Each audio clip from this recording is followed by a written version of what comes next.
Alrighty, so I got myself a giant fire extinguisher, and I'm going to be shooting this sucker. Hopefully blowing it up. Still completely full. Works like a charm. So yeah, we're going to give her a go.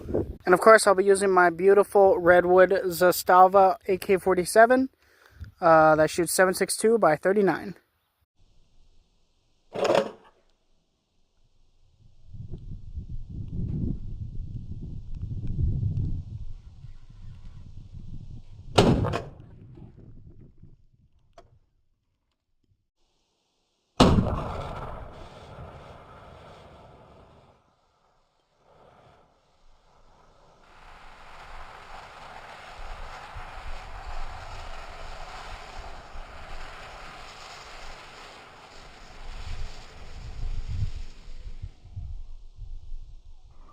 Well, I've got to say, that was a pretty cool large smoke bomb.